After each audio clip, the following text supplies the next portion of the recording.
Get your blood up. Hello there and welcome back to... Oh, fuck, hang on. Keep that in. Camera problems. Shit. What are we doing? Zero credentials. No bloopers. No blooper reel. No cuts. Let's go. What we're here for? We're here to talk about Formula One. That's what this channel does. And we have zero credentials other than being lifelong fans, mate. That's and right. as we move towards the Japanese Grand Prix of 2025, we have a lot to talk about. Yes. See? Don't even know what year it is. Well done. At least we're keeping each other right. There's a lot to talk about, though. I've got a little list of things I think we should talk about. I know you've got a couple of things as well.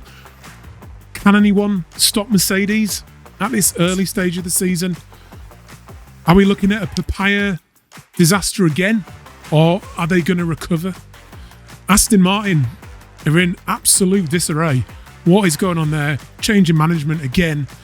And we're heading to Suzuka, which could be potentially a very embarrassing weekend for Honda. Ferrari are looking good. Are we going to get a first win from them this weekend? Max Verstappen has a 4-race streak at Suzuka. Can he be knocked off the pedestal on Sunday? And then, because of the warmongers, we are having an enforced 4 or 5 week break over April. Lots to talk about. Let's roll the credits and get going.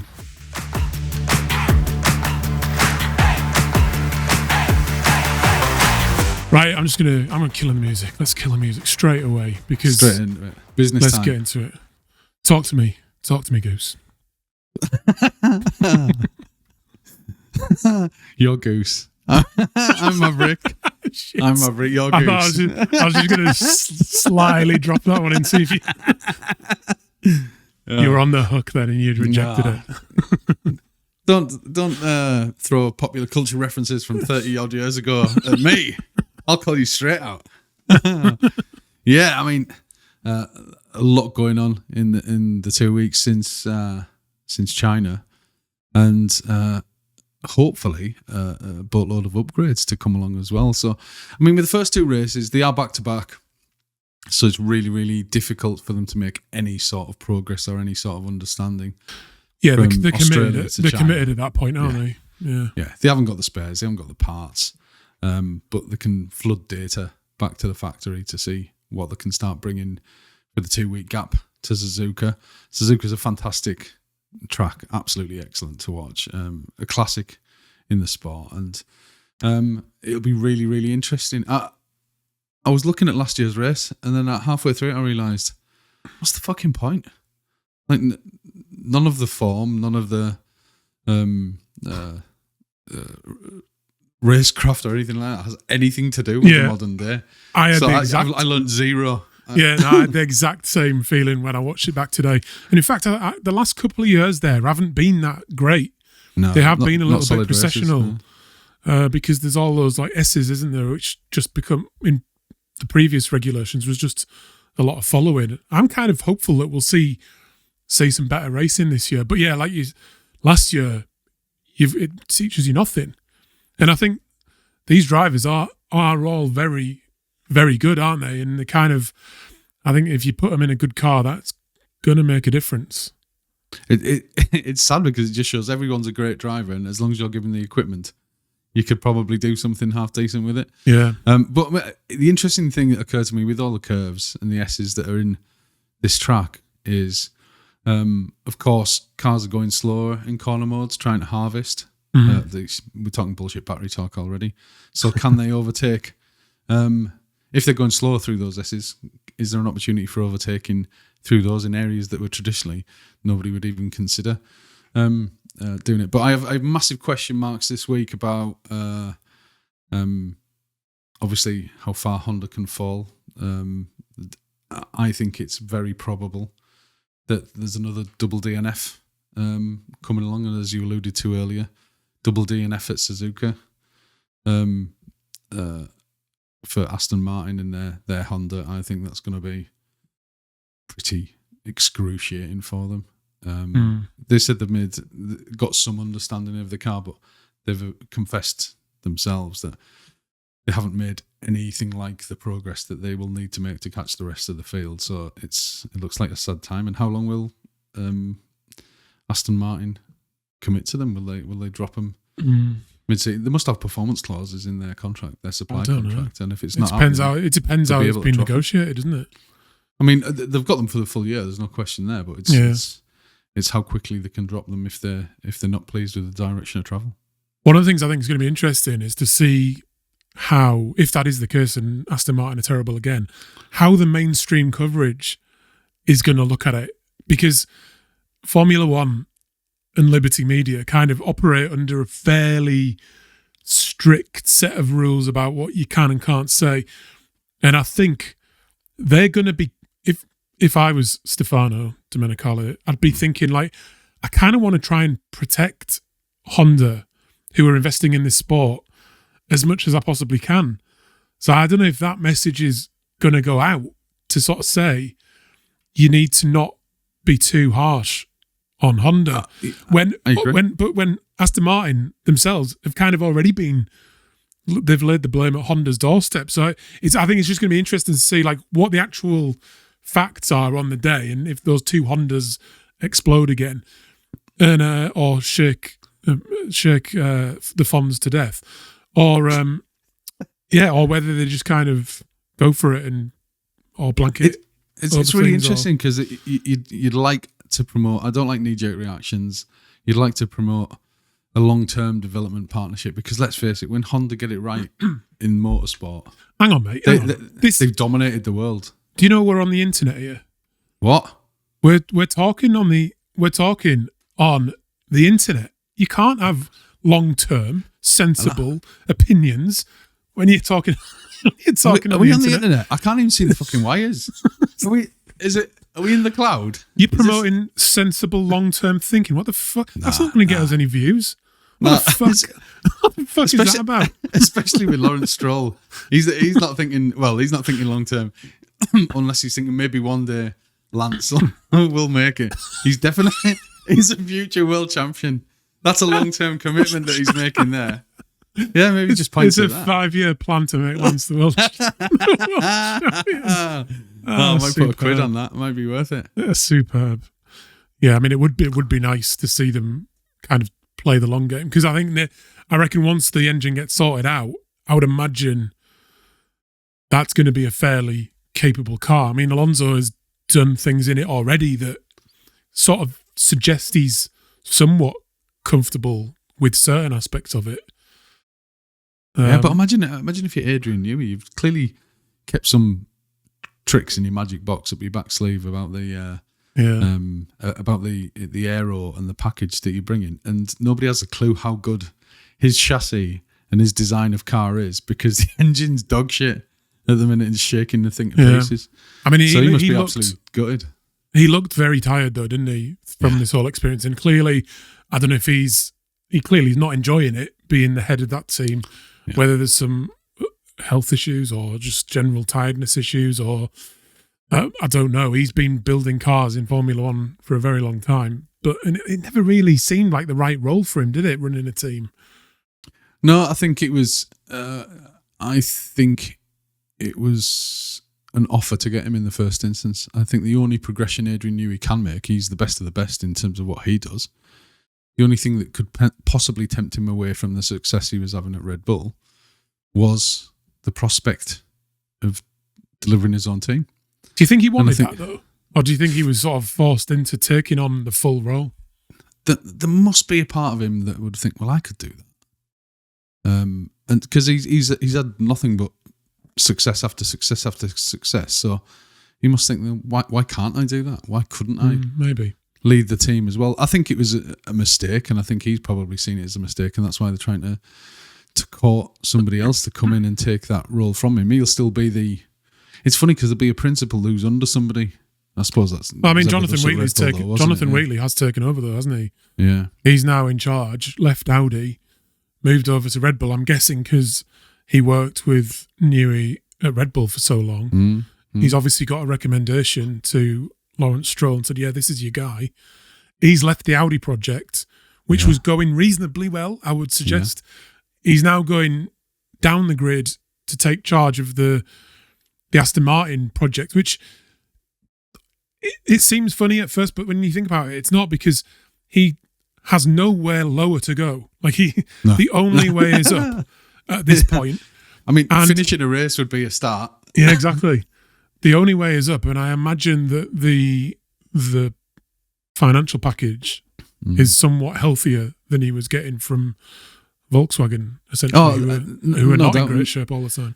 Aston Martin and Lawrence Stroll right now are throwing everything at Operation Keep Newey, and that's all they care about.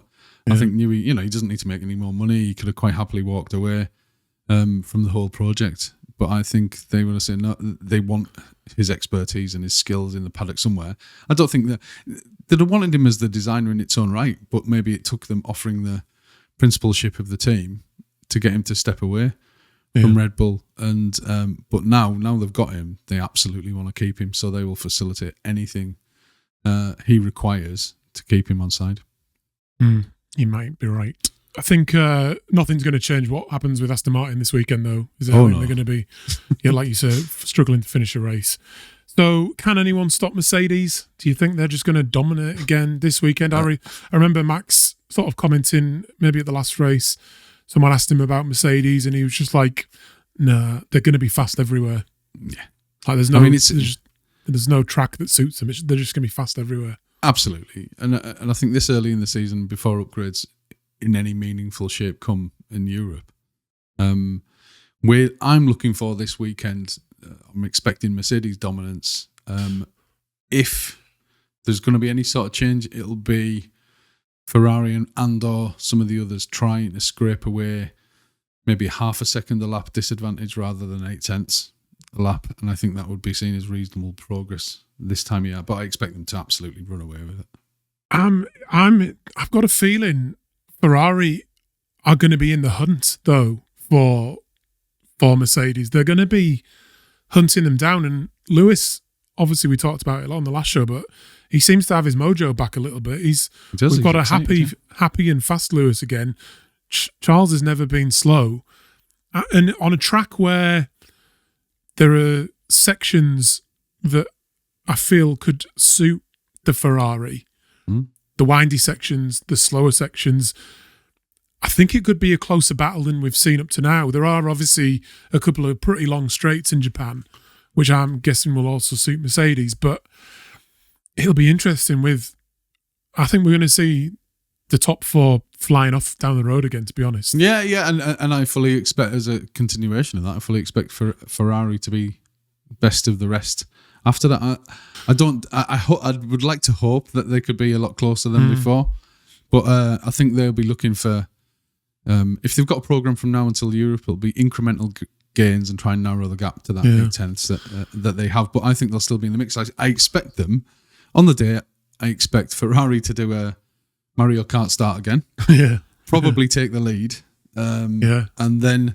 But then you go into the windy section where I think Ferrari will be fast. It'll be interesting to see how it plays out, and it could also be influenced by potentially a slightly improved Red Bull being in the mix. McLaren maybe recovering a little bit, which may involve one of the Mercs getting stuck a bit further down the field if they get a bad start again, and the Ferraris. I think that I'm hopeful of seeing a real hunt for Mercedes in this race. Careful how you say that. I want to see a couple of hunts. Hunts up and down the grid. Hunting everywhere. But I hope so. And I do expect, because it's not as if Mercedes is just going to keep static, and they're going to try and be progressing as well. But if Ferrari can narrow the gap and get within a few more tenths of Mercedes over the entire race duration, I'll be delighted. But I expect battles. I absolutely expect battles, which that's good. I mean, I know there's a lot of controversy over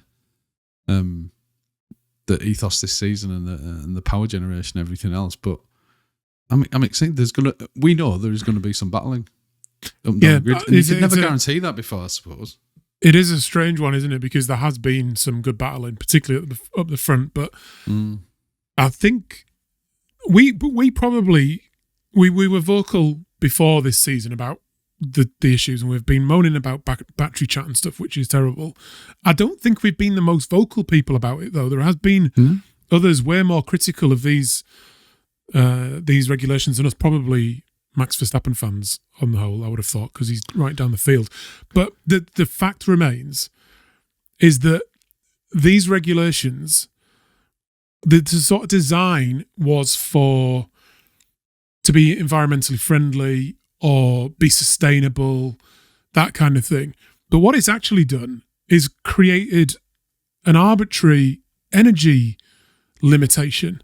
Yeah. So what we're actually seeing in the race is a kind of, the drivers are becoming resource managers rather than racing drivers driving to the absolute limit of the machinery and the available energy. But they're not, are they? They're driving within themselves and tactically. And exactly. That's a shame. They're having to make resource decisions throughout the lap and backing off at certain times. And whilst that has happened previously, it's been because of another physical limitation, like the tyres or the fuel. Yeah. It's not been because of this kind of manipulated, arbitrary thing that's been introduced with the energy. So I think that for me, that is the kind of source of this issue, and it is creating unintended consequences in terms of the racing, people not starting. It's a complicated engine or power unit. And it's, people aren't happy, are they? But and we're not even the most unhappy. No, I mean, to be fair, as long as it's imperfect, it's not satisfactory in terms of where the sport's going. But as long as the entertainment has delivered to the level that it has in the first two races, then I'm okay with it. Yeah, time will tell, won't it? Actually, you've got to take a long-term view on this, mate, haven't you? Yeah, everything's about long-term. Don't be knee-jerk. Don't be knee-jerk. Save up for something. Don't just get into debt. Plan ahead. When you're driving a car, you can't just be looking like to the front of your bonnet. You've got to lift your vision. Look into the future. Extend your time horizon. What a beautiful metaphor. I love it. And that's we've got to be patient. We've got to let the thing play out. Yeah. But I think I know as well that Lewis understands Mercedes. He alluded to a few things in the past couple of weeks that he knows that they've got. He goes, I know how Mercedes work. They've got the party mode for quali, and that's not gone away. So, okay, they've got that, but he's going to be trying to bring those sort of things into Ferrari as well, about engine mapping and certain modes and things. And what was it that Mercedes had many years ago that actually shot Lewis in the arse? Was the magic brake disco? Brake magic. Yeah, brake disco. Fucking hell. Brake magic. That absolutely destroyed him at Baku, didn't it? The restart. Yeah, it did. But he'll be intellectual property thieving the tits off of Mercedes right now and giving them to those Italian lads all of the secrets, a big boat of secrets. But okay, then I'll put one to you. Where does that put everybody else? Or where does that put? It doesn't seem like there's much room for papaya once we've got those few in the mix. I think after the last race, I think they're an unknown quantity. Personally, I suspect they'll be better. But I don't think at this point I can see them challenging Ferrari and Mercedes. I'm hopeful that they will. I mean, I think McLaren have always been one of my favourite teams, if not the favourite. I'd like to see Red Bull getting back up there as well. Let's have a 4-ball for the win. But we'll see, and we'll shortly when we discuss our predictions. That's but they're certainly not given. Yeah. So Red Bull, I think they'll make a step this week. I'm an absolute fool, and I like to entertain myself. So I like to consider their new powertrain as a Ford Mondeo engine that they've just glued into the back of Ford, not a Ford. Ford Mondeo, debadged Ford Mondeo engine. Hey mate, that was a great engine. He got a lot. The Ford Mondeo was a great car. Yeah, they need to bring back the Cosworth generations as well. Maybe include some of that branding. Even the ST220, beautiful car. Nice. Want your engine, but yeah, I'm struggling to see them much more than midfield. I'd be fascinated to see how Max does it again. Underwriting at your absolute peril, but, especially at Suzuka over recent years. Yeah, I think I don't know the exact details, but I think no one's won at Suzuka for a long time other than Max and Lewis. Yeah, well, he got 4 in a row, which is the only time 4 in a row has been done. I don't see him getting 5 in a row. And again, unknown quantity. I haven't got a clue where they'll be, but I don't think they'll be threatening Mercedes and Ferrari. No, I think you are absolutely right on that. What else? Yeah, we've talked about Ferrari. Do you think they've got a chance of winning, Ferrari? I do. You've got to think in those terms because there's a bit of me that thinks that Mercedes have had it a bit too smooth for the first 2 races. Have had it a little bit all their own way. And whilst that has been true in the past as well, when they had dominance, again after a regulation change to the hybrid era, they may be due a little bit of a gremlin or a bit of a slip up because it can't be that perfect straight out of the gate when everybody else has suffered something. Yeah, and we've got warmongers killing our buzz over the next 2 races. What have you heard? What let's not get too political, but what the effect on the teams is going to be, or do you know what? Have you heard anything about what they're saying about it? Like, is it? No, I don't know. Have you heard? Has there been the only thing I heard was that I think it was Bono maybe had said about it, and that they have because they're professionals, have a long-term plan over the course of the season, which includes gathering data and bringing in developments at every single race. Essentially in every single session, they're building up a picture in order of which tracks they're going to. Yeah. So by removing 2 tracks, particularly ones that are fast or have particular slow corners, they know about so what Bahrain. they learn in one of those races could benefit them for Spa. Or exactly like that, yeah. and Jeddah is like a very specific course. It's very fast. So they may have, they've done testing at Bahrain, so that maybe there's not as much loss there, but I'm assuming they were gathering a lot of data at Jeddah. Yeah, that makes and that's now lost. Do you know what I mean? So yeah. Although all the teams are in the same boat, aren't they? So yeah. They don't just rock up and tune it on the weekend and said, well, we've tried our best. There's so much going on in the background, and they can extrapolate data from other races for similar corners, similar turns, similar wind strength, similar everything, similar grip levels. So yeah, I hadn't considered that, but that makes perfect sense, and it could be very disruptive for them. I wonder how people feel about because it's a big hole in the points tally for the season, isn't it? It could keep everything quite tight and narrow till much closer to the end, because it's obviously 50 points that somebody can't run away in the distance with, or kill an advantage. So there's a lot. Don't want to start the season with an asterisk, but there's a lot that could be at stake with this. It's annoying though, isn't it? That we would just I don't know. It's very, very frustrating that you've got people wanting to drop bombs and you've got race fans wanting to see a race. Absolutely. I want to see a race. Just stop dropping the bombs. Yeah, stop dropping bombs. Stop killing people. And have more races. Yeah. Can't we just bloody get along? Let's go racing. For once. Well, what this does show, and I think it's worthwhile in a multi-billion-dollar industry, which it is now, wouldn't hurt to have a little bit of a contingency plan in the event of international turmoil going on. So I think there's enough tracks of decent enough repute across the world to be able to turn within a 2 to 4 week time. Even there, though, I reckon there's politics going on. Because, for example, you've got 2 Middle Eastern countries not able to put a race on. So it's embarrassing for companies like Aramco, which is essentially the Saudi government, and there's big money floating around to have Europe come in and rescue the weekend and still put a race on, which I'm sure Silverstone, there's a track in Portugal, Imola. Do you know what I mean? These classic European courses could put a race on and they could sell it out. Do you know what I mean? I think they could do it, but I think it would be a political embarrassment for they could do it. Kick out the middle-aged stakeholders, fat lads on their track day over the weekend, and let's have a proper Formula One. But you're right, you could if there was, because I think there's a touring car. I checked Silverstone. There is a touring car race the week after.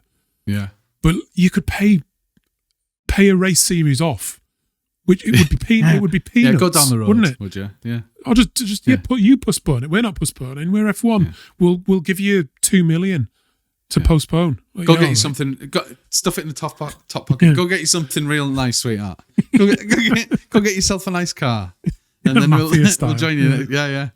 But you're right. The Saudis in many ways, and it's the nature of the world. It's how we consume. But they've purchased sport to a large extent. Any major boxing events, they're taking over there, and they're paying top dollar. They're trying to take, albeit retired, exceptional footballers over there, and MMA, and you name it. They're golf. They've tried to buy golf. There's very little that their money can't reach into.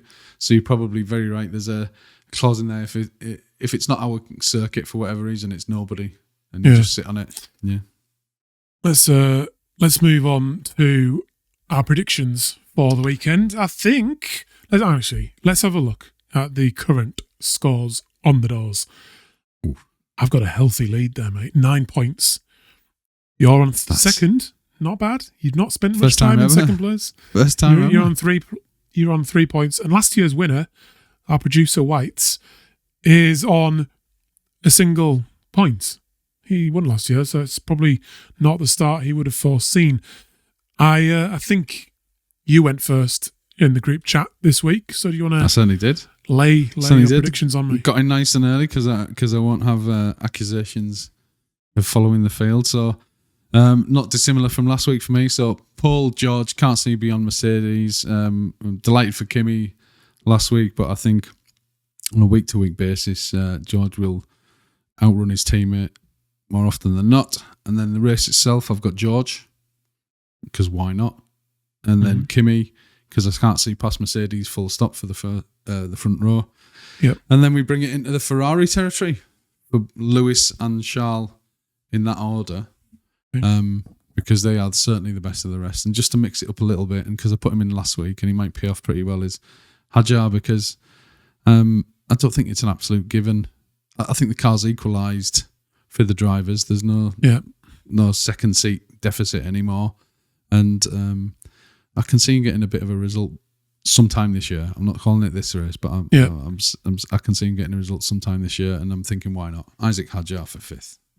Nice. I think what Red Bull are going to do this weekend is probably one of the things I'm most looking forward to, actually, seeing where they actually sit in the pecking order, because it's not been quite right so far. I don't think it's revealed exactly what position McLaren and Red Bull are in, actually. Whites went second with his predictions, and he's gone with George for pole, George for the win, Kimi again for second, so also can't see past Mercedes. Then he's gone Charles, then Lewis, and then Lando. So he's written 4-time winner at this race. Yeah.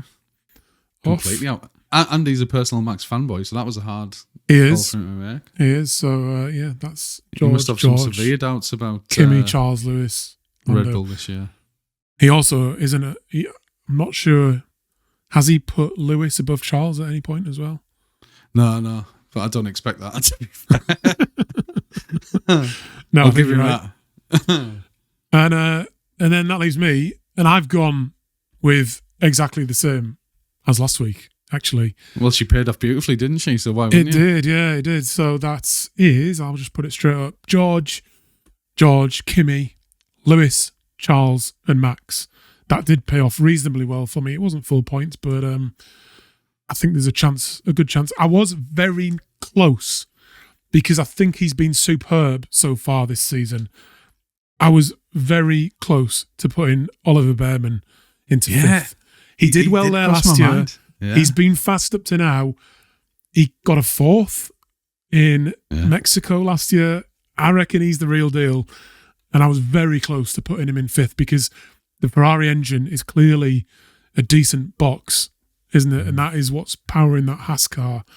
So it's funny. I couldn't believe it. I had a quick flick through the paper early on today, and Oliver Bearman's 500 to 1 to win the race. And you think, oh, actually, what's the race? They're the race. And I'm thinking, well, that's that's decent money. Well, to be fair, sprinkle a few raindrops and you never know, do you? Well, stranger things have happened. But I was actually scrutinising the odds because I wanted to see where Aston Martin would be, and it's both of them 2,000 to 1. Yeah. Exactly the same as Cadillac. I mean, if you want to just give free money to the bookies, then go ahead, mate. Like, but at 500 to 1 for Bearman. I mean, that's good value, that, isn't it? That's a fiver that could improve your entertainment during the race. That's just a bit tickly interest, isn't it? Yeah, exactly. Yeah. That's nice. Absolutely. Yeah. Right, have you got anything else, mate? Just as soon as we've got a month off,